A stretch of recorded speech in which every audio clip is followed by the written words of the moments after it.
amado, gracias por tu amor, por tu palabra. Te queremos pedir que tú reveles tu rostro una vez más a nuestras vidas el día de hoy. Necesitamos de ti y queremos conocerte. Y sabemos que cualquier obstáculo tú lo puedes quitar. Y esta noche queremos que tú nos muestres si hay algún obstáculo para que podamos verte y ver tu gloria, para poder acercarnos a ti con confianza y seguirte, Señor. Y todo esto en el nombre de Jesús. Amén.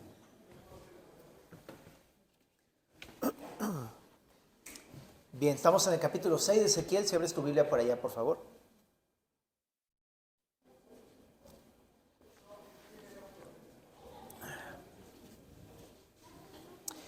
Bueno, este capítulo 6 dice así: Vino a mí palabra de Jehová diciendo: Hijo de hombre, pon tu rostro hacia los montes de Israel y profetiza contra ellos. Y dirás: Montes de Israel, oíd palabra de Jehová, el Señor. Así ha dicho Jehová, el Señor, a los montes y a los collados, a los arroyos y a los valles.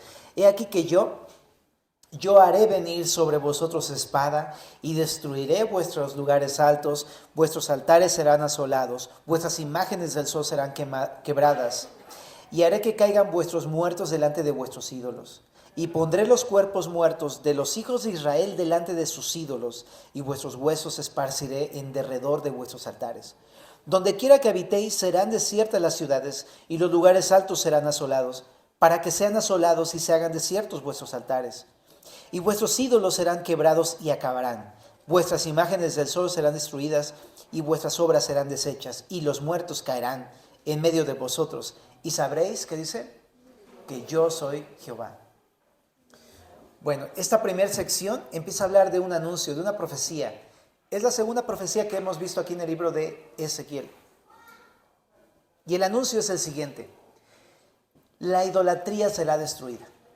Es el anuncio de esta sección. Entonces, primeramente, Dios está anunciando esa destrucción de todos aquellos que están adorando ídolos falsos, dioses falsos, en los montes de Israel. Ahorita lo vamos a explicar. Así como también la destrucción de todos estos lugares altos de idolatría. ¿Okay? Eso es lo que estamos viendo en esta sección. Y es importante el momento en el que está diciendo esto. Justo antes de la tercera deportación babilónica, o sea, ya Dios había comenzado una disciplina con el pueblo, mandando a toda la nación babilónica a llevar presos, cautivos a los de Israel en ese momento, bueno, más concretamente a los de Judá. Pero ellos no habían hecho caso y estaban pensando que no pasaba nada. Entonces, justo antes de la tercera deportación es que les vuelve a decir estas cosas, ¿no? Entonces, en la historia hemos visto que una de las razones por las cuales ellos fueron llevados cautivos a Babilonia y disciplinados de esta manera tan severa fue por su idolatría. Aquí toca este punto de la idolatría otra vez. Pero déjame contarte un poquito acerca de estos lugares altos, porque toda esa sección habla de los lugares altos, si lo has notado. Y también hace referencia a esta frase, a los montes de Israel, ¿no? Y no es que esté hablando de una manera literal, ¿no?, a los montes, ¿no?, sino es una figura. Y vamos a hablar por qué. Bueno, en la historia de los lugares altos en la Biblia y la adoración a Dios de estos lugares en los montes tenía una justificación en el pueblo de Israel, y por eso realmente no se consideraba como algo tan malo, ¿ok? ¿Por qué? Bueno, creo que todo esto nos remonta a Primero de Reyes, capítulo número 3, si vas conmigo allí a ese capítulo rápidamente.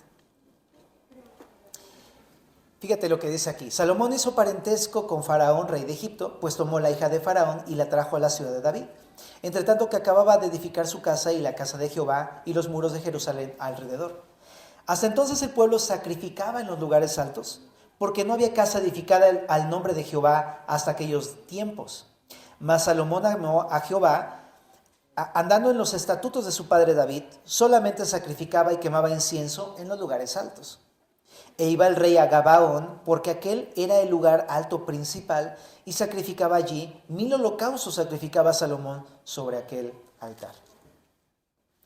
Bueno, aquí en este capítulo 3 de Reyes, ¿no?, que es la época en la que comenzaron a reinar los reyes de Israel, ¿no?, y de Judá, se registra que el pueblo en este momento tenía esta práctica como algo común: la adoración a Dios en lugares altos. Ajá. Eran altares o pequeños templos, templecillos, en lugares altos, como en montes, ¿no? Pero no era específicamente solamente de esos lugares altos en montañas, sino también lo hacían debajo de los árboles frondosos, en los collados, en los valles, en distintas partes. Pero cuando habla aquí de los lugares altos, en general se refiere a este tipo de adoración a Dios en estos lugares que eran más informales. No había aún un templo de Jerusalén. Entonces, por esa razón algunos adoraban en este tipo de sitios. Ahora, déjame decirte algo importante. Este no era idealmente el modelo de Dios, porque Dios había mandado hacer a Moisés un tabernáculo muchos años atrás, en donde el pueblo podía adorar a Dios a través de ese lugar, ¿te acuerdas? Cuando Dios los sacó de Egipto y estaban por el desierto y anduvieron 40 años en el desierto, en ese momento Dios les mandó a hacer un tabernáculo. En el tabernáculo, a través de diversas formas, tenían que realizar adoración a Dios, y entonces Dios iba a tener un encuentro con su pueblo a través de ese tabernáculo, ¿no? Entonces, él había instituido formas, ¿ok? Pero resulta que después de ese tiempo del desierto, ellos llegaron a la tierra prometida, introdujeron el arca de Jehová en la tierra prometida y se empezaron a asentar en distintos lugares. Bueno, ok, esa era como la llegada del arca ahí. Y también entró el tabernáculo a la tierra prometida. Pero resulta que uno de los lugares en donde estuvo el tabernáculo fue Gabaón.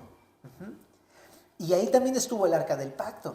Entonces está muy interesante porque ahí habla de que en 1 de Reyes 3, que Salomón también adoraba a Dios en este lugar alto, aunque pues ahí estaba el tabernáculo. Pero después de que estuvo ahí el tabernáculo con el arca, en la época anterior a Salomón, que fue la época de David, David trasladó el arca de Gabaón a Jerusalén. ¿Ok? Ya no estaba el arca en Gabaón, solamente estaba ahí el tabernáculo de Dios. Pero ya el arca había sido trasladada a Jerusalén y toda la adoración se trasladó a Jerusalén. Jerusalén comenzó a ser el centro de adoración nacional de Israel. Sin embargo, el pueblo siguió todavía conservando los lugares altos como Gabaón. Y así, varios lugares en donde estuvo el tabernáculo siguieron teniendo ahí algunos altares. Te decía, no era quizá el modelo, pero había esto porque todavía dice aquí el texto, no había templo. Entonces el pueblo de Jerusalén, los judíos, se escudaban un poquito en la onda de justificarse de ¿por qué tienen lugares altos si ahí está el tabernáculo? Pues que todavía no hay un lugar formal. Esa era la justificación. Años más adelante, en la época de Salomón, él construyó el templo de Jehová. Y entonces ahí ya fue donde se introdujo el arca del pacto y entonces comenzó la adoración formal en Jerusalén dentro del templo, ¿no? Pero para ese entonces no había un templo. Entonces por eso es que había lugares altos, así nacieron estos lugares altos ahí. ¿Cuál fue el problema de todo esto? Pues el problema de no hacer las cosas a la manera de Dios, ¿verdad? Siempre pasan cosas. Y lo que sucedió fue que al no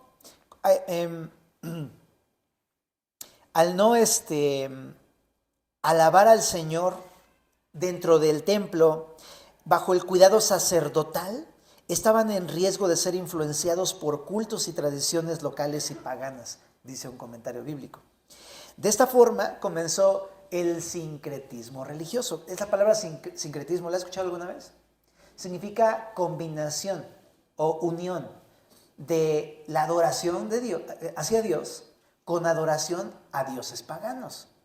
Entonces, en los mismos altares, en esos lugares altos donde adoraban a Dios, comenzaron también a introducir la adoración a Moloch, a Quemos, a Acera, a Baal y a un buen de dioses paganos de aquella época. Entonces, adoraban a estos ídolos de la misma forma en que adoraban a Jehová, Dios de Israel. Y en eso consistió el sincretismo religioso, la combinación de la adoración a Dios con estos ídolos paganos. Ese fue el problema, realmente. Por eso yo, para empezar, te quiero decir, no por nada Dios nos ha puesto un modelo en cómo tenemos que hacer las cosas.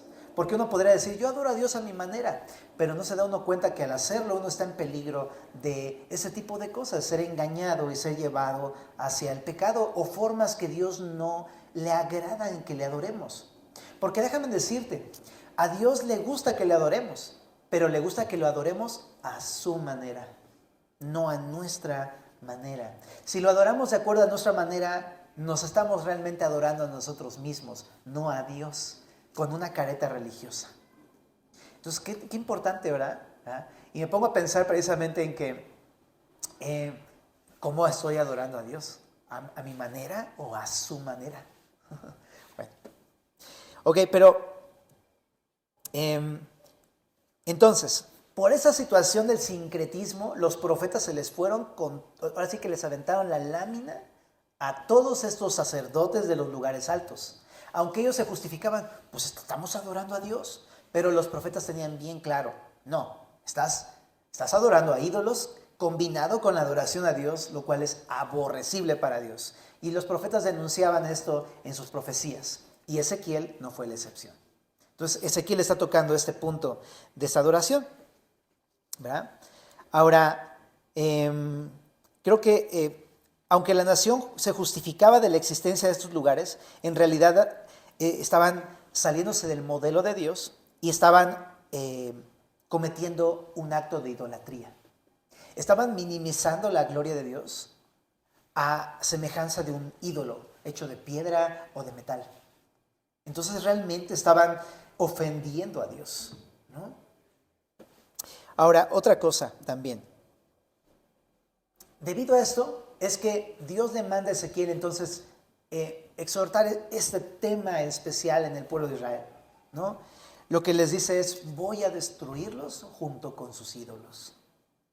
Ok, entonces a través de esto me doy cuenta que Dios aborrece la idolatría y también aborrece el hecho de adorarlo como si fuera cualquier otro Dios pagano. ¿Me explico? Compararlo a cualquier otra cosa, al Dios único y verdadero. No podemos compararlo o asimilarlo a cualquier otra cosa en el mundo. Él es único y merece ser adorado como tal. Él es el Dios todopoderoso, ¿no? Entonces, eso es lo que entiendo aquí en este pasaje. Ahora, ¿por qué aborrece la idolatría? Es una buena pregunta que nos tenemos que hacer en el texto. Pues principalmente por una cosa, porque Dios en el Antiguo Testamento había hecho un pacto con Israel. Israel no era nadie realmente. Dios lo tomó por gracia a partir de Abraham, ¿no? Y de él hizo una gran nación y él hizo un pacto con el pueblo de Israel, en el cual el pacto consistía en esto: yo voy a ser su Dios y ustedes mi pueblo. Pero les pedía una cosa: fidelidad. Pero él los escogió por gracia para ser su Dios. ¡Wow! ¿A quién pueblo ha escogido Dios que no sea Israel, verdad? Entonces eran realmente privilegiados. Pero ¿sabes qué? Ellos dijeron, aceptamos, Señor. Aceptaron, hicieron un pacto y la señal de ese pacto fue la circuncisión. Pero el pacto fue hecho por Dios hacia el pueblo. Pero ellos tenían que hacer su parte, ser fieles. ¿Y qué pasó? En la historia de Israel no fueron fieles. Fallaron. Ellos rompieron el pacto. Así que por esta ruptura es que Dios está tan molesto con su pueblo, ¿no? Porque Él quería ser su Dios. Es más, los escogió sin ser merecedores de esto. Y ellos, a pesar de que dijeron sí, realmente le dieron la espalda a Dios, aun cuando Él los escogió como su propio pueblo. Entonces les está anunciando un castigo en esa sección y lo va a hacer ante sus ídolos para demostrarles que no hay Dios sino solo Jehová. Ese es el primer punto de esta sección. Ok, vamos a la siguiente sección. ¿Qué va a pasar después? Va a preservar un remanente. A pesar de que va a castigar todo el pueblo, va a dejar a un remanente, a un resto. ¿Para qué? Bueno, vamos a leerlo. Dice aquí: mas dejaré un resto, de modo que tengáis entre las naciones algunos que escapen de la espada cuando seáis esparcidos por las tierras. Y los que de vosotros escaparen se acordarán de mí entre las naciones en las cuales serán cautivos, porque yo me quebranté a causa de su corazón fornicario que se apartó de mí, y a causa de sus ojos que fornicaron tras sus ídolos. Y se avergonzarán de sí mismos a causa de los males que hicieron en todas sus abominaciones. Y sabrán que yo soy Jehová. No en vano dije que les había de hacer este mal. En la segunda sección vemos cómo dice que va a preservar un remanente, porque muchos del pueblo van a ser castigados y van a morir. Pero va a haber un remanente para un propósito en especial, para que las generaciones posteriores puedan recordar todo lo que sucedió y aprender de ahí. ¿Ok? Y muchos iban a ser muertos a espada, pero algunos iban a ser esparcidos. Y dice aquí, ¿no?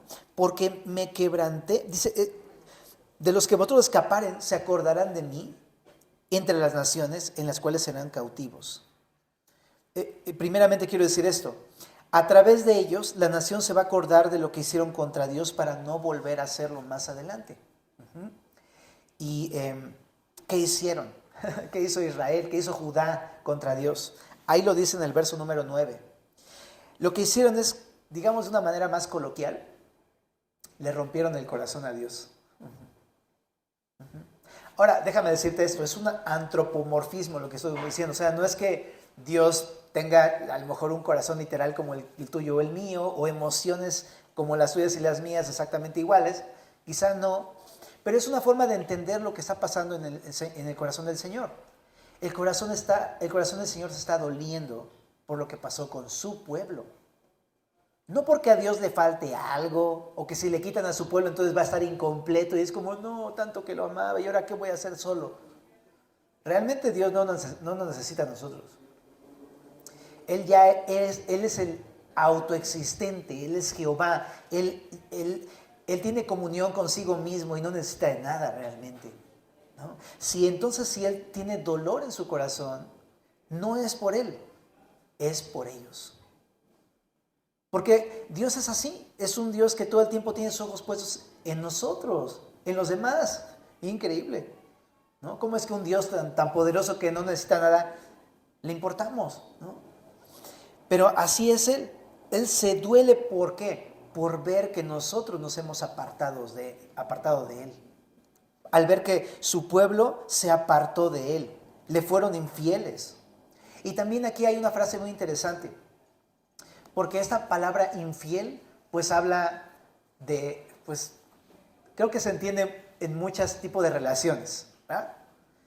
La fidelidad se entiende en ese tipo de relaciones muy cercanas que requieren lealtad entre ellas, ¿verdad? Por ejemplo, la relación de esposos, ¿no? O la relación de padres a hijos o de hijos a padres, o entre hermanos, o entre amigos. ¿Quién no ha hecho un pacto de algún tipo con algún amigo, ¿no? Hasta Bart Simpson, ¿no? Así de que, ¿no? Y cuando alguien tiene una relación cercana con alguien, de alguna manera te lleva a esa relación a ser fiel o leal con esa persona. Habla de una relación. ¿Y qué está expresando aquí Dios? Que si ellos han sido infieles es porque tienen una relación con Dios. Es una relación como matrimonial, es una relación como de amistad, es una relación como de padres a hijos. Como de padre a hijos, más bien. Y así era la relación de Dios con su pueblo de Israel. ¿Y qué pasó? Que ellos, a pesar de que dijeron, pacto, realmente le dieron la espalda, traicionaron a su Dios, abandonaron a su Dios, le rompieron su corazón a Dios. ¿Tú puedes entender esto en alguna relación que a lo mejor tú hayas fallado? Seguro que hemos fallado, ¿verdad? Yo creo que no hay alguno de nosotros que pueda decir, no, yo nunca he fallado a nadie. Muchas veces le fallamos en pequeñas cosas, entre comillas, a nuestro cónyuge.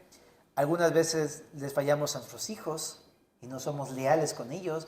Y alguna vez también otros han fallado contigo. ¿Y cómo se siente? ¿Y qué significa eso? ¿A poco no se te rompe el corazón? ¿A poco no ves cómo tú rompes luego el corazón de otros también? Entonces creo que lo entendemos de esa forma. Nuestra relación con Dios se rompió porque nosotros le dimos la espalda. Y es lo que pasó con el pueblo de Dios.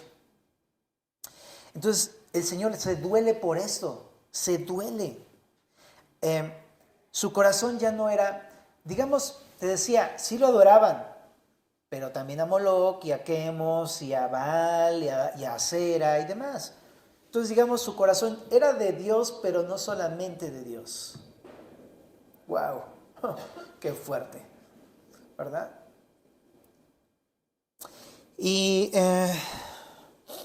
no solamente, y aquí también dice, fueron infieles, dice, yo me quebranté a causa de su corazón fornicario.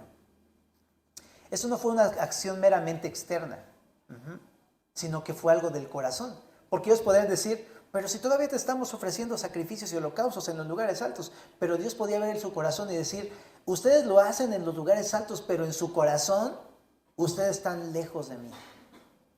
Es lo mismo que confrontó años más adelante Jesús cuando vino con su pueblo en el templo. Decía, hey, ustedes de labios me honran, pero su corazón está lejos de mí.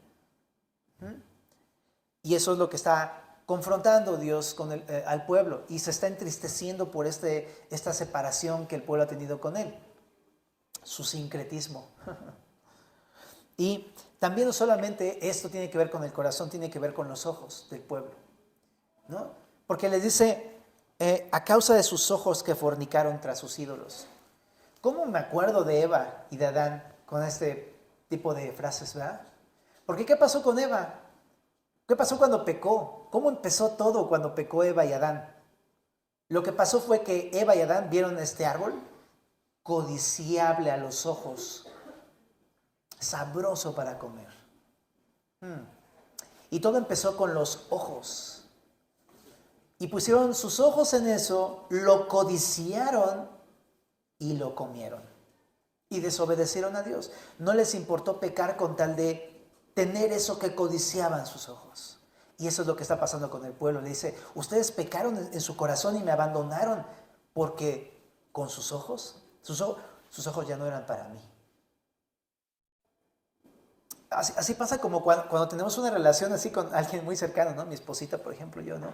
Que de repente empiezas como a querer barrerte con los ojos, ya sabes, ¿no? Y la esposa así de... O sea, no es la llave del coche, pero sí arranca, ¿no? Y es como, ¿no?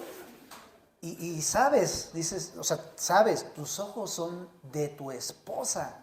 ¿Me explico? Y de igual manera, Dios es como si estuviera diciéndoles, esos ojos, ¿no? Son para mí. Yo quiero que tus ojos solamente me vean a mí. Porque yo soy tu esposo. Yo soy tu Dios. Y a través de eso no veo otra cosa sino amor de Dios. O sea, veo este celo santo de Dios de, me perteneces. Yo te voy a dar todo lo que necesitas. Tú lo encuentras todo en mí. No quiero que voltees a ninguna otra cosa que no te va a llenar y que te va a destruir. Pero ¿qué pasa aquí? Le está diciendo, tus ojos fornicaron, tus ojos me engañaron y adoraste los ídolos como las demás naciones. Y esto no es algo nuevo. Desde Samuel, capítulo número 8, anhelaron tener un rey como las demás naciones. Y Dios les dijo a Samuel, dáselos, unge a Saúl. Y después aquí pasó lo mismo. Codiciaron los altares y los dioses paganos. ¿Y qué pasó con Dios? Bueno, dale sus dioses. Y así es, ¿no? Bueno, entonces Dios los está confrontando y se está doliendo junto con el pueblo. Ahora, por esto, ¿qué va a hacer Dios? Se va a quedar viéndolo así de, me engañaste, pues ahora te voy a destruir. Pero ¿sabes qué? No es ese exactamente el enfoque. ¿Sabes qué? Dios los va a disciplinar duramente, pero no para destruirlos. ¿Cuál es el propósito? Ahí en el verso número 9 dice, y se avergonzarán de sí mismos a causa de los males que hicieron en todas sus abominaciones, y sabrán que yo soy Jehová, no en vano dije que les había de hacer este mal. Entonces yo encuentro 3 propósitos. El hecho de que Dios los avergüence, bueno, que los discipline duramente a través de todo este quebranto nacional de ser llevados a Babilonia, es número 1 para que se avergüencen de sí mismos, de su pecado. Es eso, que puedan verse a sí mismos y decir, me da vergüenza lo que he hecho. Eso es. Que su pueblo medite en su pecado y digamos así, le dé asco, le causa náuseas. ¿No te ha pasado que de repente haces algo malo y te cae el 20 y hasta dices, ay, cómo me odio? ¿Te ha pasado algo así? No quiero decir que te aborrezcas en ese sentido negativo de destrucción, pero sí te das cuenta que cómo nos causa daño el pecado, ¿verdad? Pero en parte eso es lo que Dios quiere que tengamos. Dolor por nuestro pecado, vergüenza por nuestro pecado, náuseas que nos cause asco de ver todo lo que produce el pecado en nuestras vidas. ¿Para qué? A fin de que no tengan ganas de volver a hacerlo. No es como que te diga, mira qué asqueroso eres una rata inmunda y cosas así. Es para que, ¿sabes qué? ¿Ya viste? ¿Ya probaste? Ahora no lo hagas. Entonces ese es el punto. De hecho, aquí en el verso 9 así lo traduce en una traducción más sencilla. Me parece que es la NTV, donde dice, para que no tengan más ganas de seguir haciéndolo. Y número 3, de que sepan que solo el Señor es su Dios. Y que hablaba en serio cuando dijo que les había de hacer este mal. De que se den cuenta que Él verdaderamente es su único Dios, de que no tienen otro, Él es su único, su Dios. No tienen necesidad ni razones para andar buscando algo más, ¿no? Pero también que se den cuenta que cuando se los dijo en serio. Entonces me doy cuenta que no lo estaban tomando tan en serio los del pueblo de Israel. Bueno, y vamos al verso número 11. Y así ha dicho Jehová el Señor, palmotea con tus manos y golpea con tu pie y di, ay por todas las grandes abominaciones de la casa de Israel, porque con espada y con hambre y con pestilencia caerán. El que esté lejos morirá de pestilencia, el que esté cerca caerá a espada, y el que quede y sea asediado morirá de hambre. Así cumpliré en ellos mi enojo. Y sabréis que yo soy Jehová, cuando sus muertos estén en medio de sus ídolos, en derredor de sus altares, sobre todo collado alto, en todas las cumbres de los montes, debajo de todo árbol frondoso y debajo de toda encina espesa, lugares donde ofrecieron incienso a todos sus ídolos. Y extenderé mi mano contra ellos, y donde quiera que habiten haré la tierra más asolada y devastada que el desierto hacia Diblat, y conocerán que yo soy Jehová. La tercera sección habla le pide es un anuncio acerca de las consecuencias para el pueblo de Judá, pero lo hace a través de una imagen muy como mala onda, digamos así, pero no es mala onda. Es una burla o sarcasmo que va a pedirle a Ezequiel que haga. Ojo, no está enseñando ese pasaje que tú te puedes burlar de las personas, ¿ok? Es específicamente una señal para el pueblo de Israel, ¿ok? El bullying está mal, ¿sabes? El burling. Bueno, pero ¿qué tenía que hacer Ezequiel? Tenía que aplaudirles. ¿Te ha pasado alguna vez, has visto una película en la que pasa eso? Que alguien hace algo terrible y le dicen, bravo, bravo, lo hiciste muy bien. ¿Has visto algo así? Y sabes que es un sarcasmo. Ajá. Qué grueso que Dios le esté diciendo a Ezequiel que haga eso con su pueblo. ¡Wow! O sea, sí está confrontándoles de una manera bien dura. Pero entiendo entonces dos cosas. Número uno, que Jehová está anunciándole las consecuencias si siguen así. La destrucción por completo de hambre, peste y espada, que eran las tres principales causas de muerte en aquella época. Pero también está mostrándoles que no hay nada plausible en el pecado. Pero para nada, no hay nada digno de alabanza en el pecado. Y también está mostrándoles una cosa, que se duele. Porque no está... O sea, ¿tú crees que le agrada a Dios ver que su pueblo por su pecado ahora está muriendo? No se está agradando el Señor. Le está diciendo todo lo contrario. Hey, estuvo mal eso. Y pues eso, Dios está mostrando esa empatía, ese dolor hacia su pueblo. ¿Qué podemos aprender de este pasaje, querida familia? Número uno, Dios aborrece la idolatría. ¿Ok? Y la idolatría, creo que siempre de repente pensamos en idolatría. O sea, si alguien te dice, tú eres un idólatra. Tú a lo mejor pensarías, pues yo no tengo ídolos en mi casa, no tengo imágenes, no tengo cuadros, no tengo estatuillas. No, yo no soy una idólatra. ¿No? Idólatra los de afuera, o sea, yo no. Pero es muy interesante porque cuando pensamos de idolatría, no pensamos en lo que significa verdaderamente la idolatría. O sea, es obvio que sí, si tú pones tu confianza o tu fe en una imagen, por supuesto que es idolatría, claro que sí. Pero es la forma más austera de la idolatría. Porque la idolatría es mucho más solamente que tener un cuadro, una imagen en tu casa, o tener, no sé, un amuleto, un escapulario, qué sé yo. La idolatría tiene que ver con aquello que pones antes que Dios. Mira, el pueblo de Israel, digamos así, venían y le cantaban a Dios en la congregación, oraban juntos, adoraban a Dios, le quemaban holocaustos, ofrendas de paz, y le cantaban y que Dios te bendiga, shalom, mi hermano, ¿no? Y todo ese tipo de manifestaciones, pero al mismo tiempo adoraban otras cosas.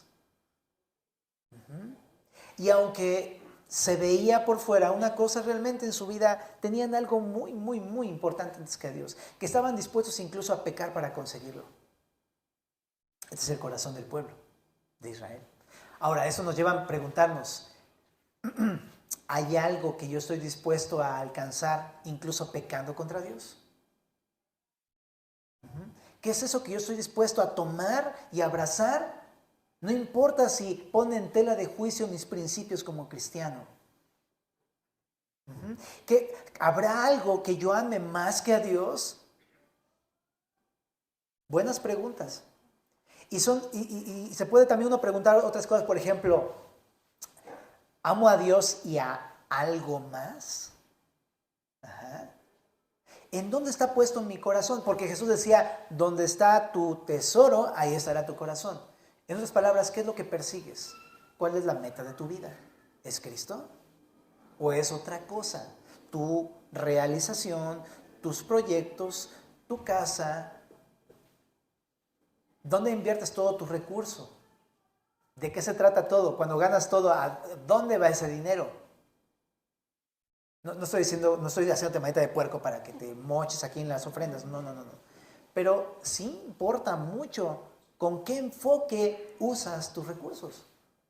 ¿Los ocupas para servir a tu Dios? ¿O qué estás sirviendo con tu dinero? ¿O a quién estás sirviendo con tu dinero? ¿O te estás sirviendo con tu dinero?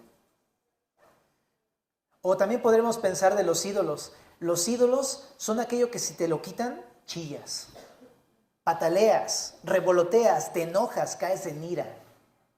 ¿Qué es eso? Que si te quitan, estás enojado con Dios. ¿Qué es eso que no puedes dejar de hacer?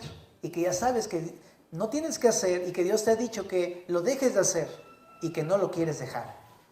Porque no quiero decir que no puedas. Dios nos ha dado su espíritu y su palabra. Es una cuestión de desobediencia porque amamos tanto a ese ídolo que no queremos dejarlo. ¿Qué es eso que Dios te ha dicho que dejes y que no dejas? Un ídolo es en quien tú tienes puesta tu confianza y que no es Dios.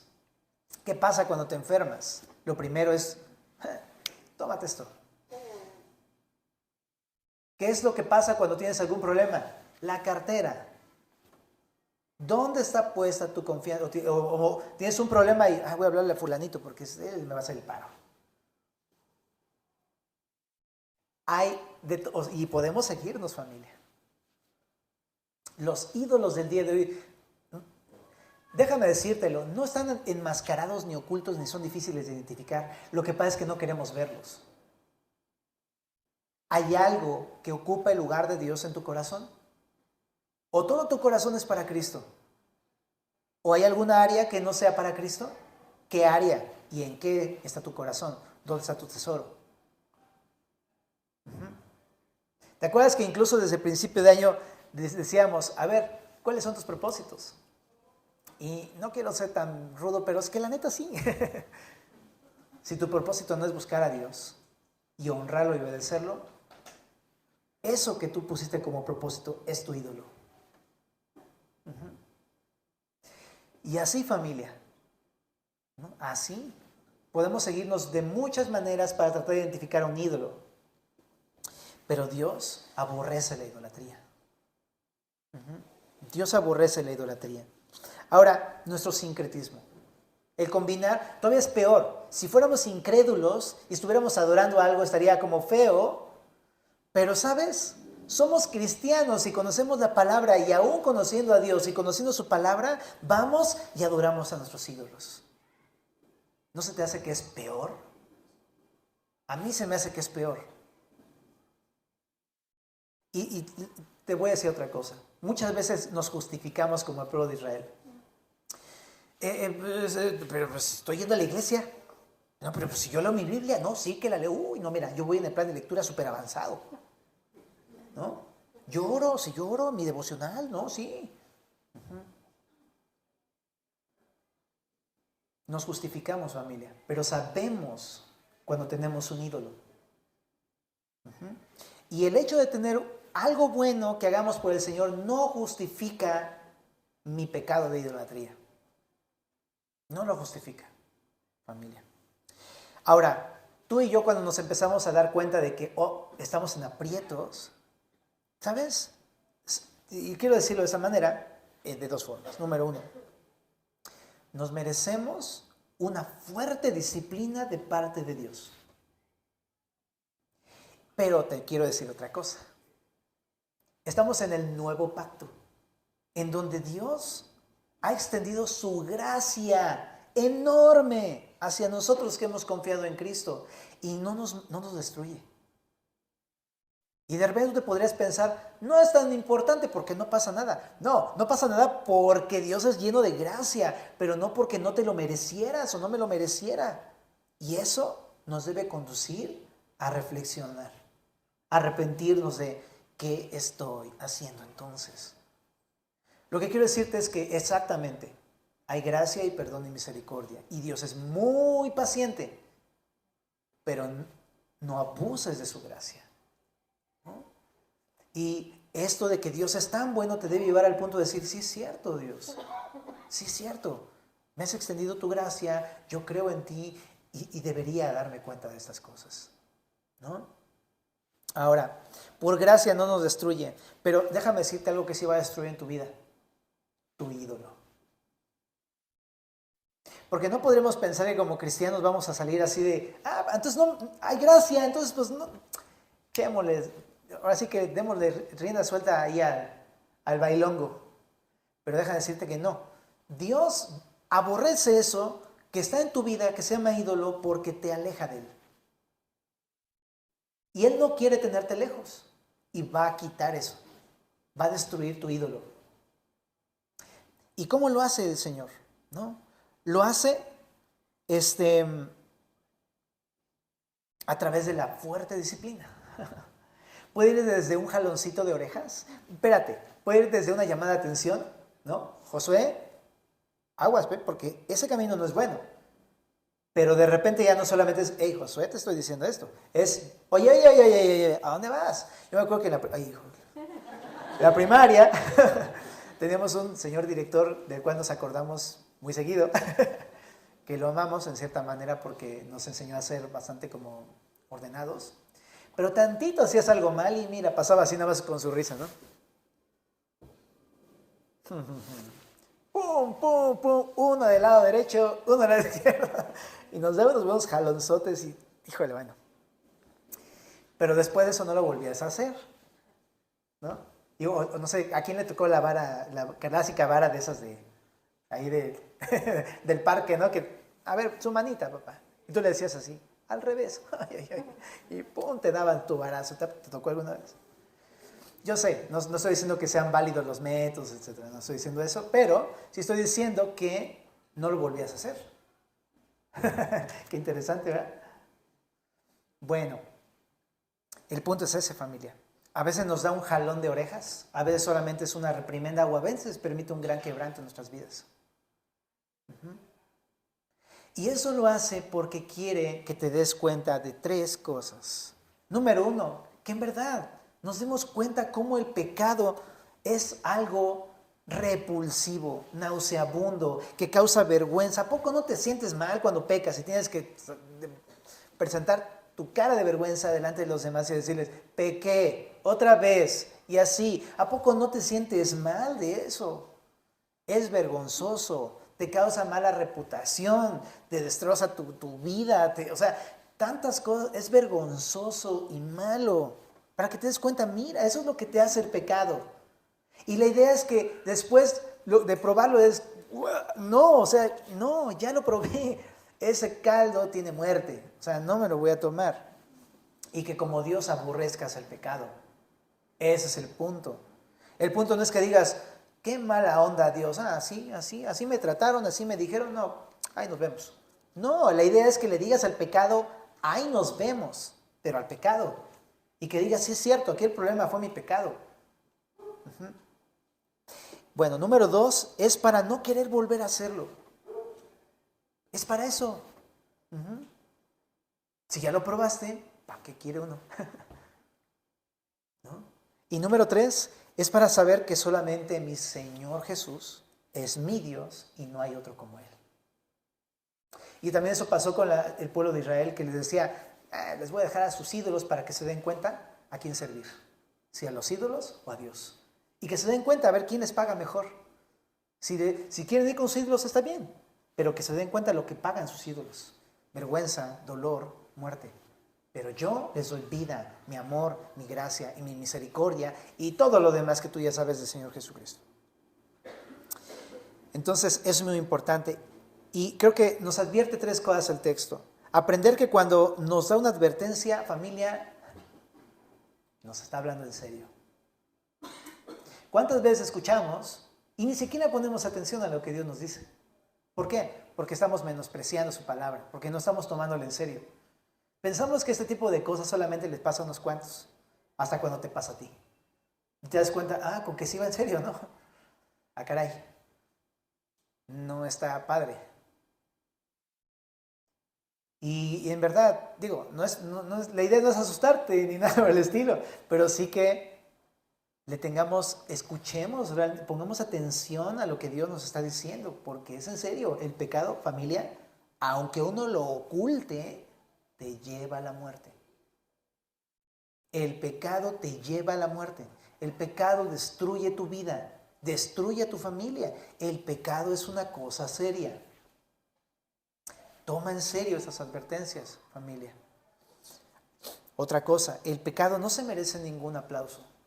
No es como que de repente uno peque y de felicidades. Ok, qué padre, ok, no pasa nada, bien, échale ganas. No, el pecado en verdad no trae nada de aplausos.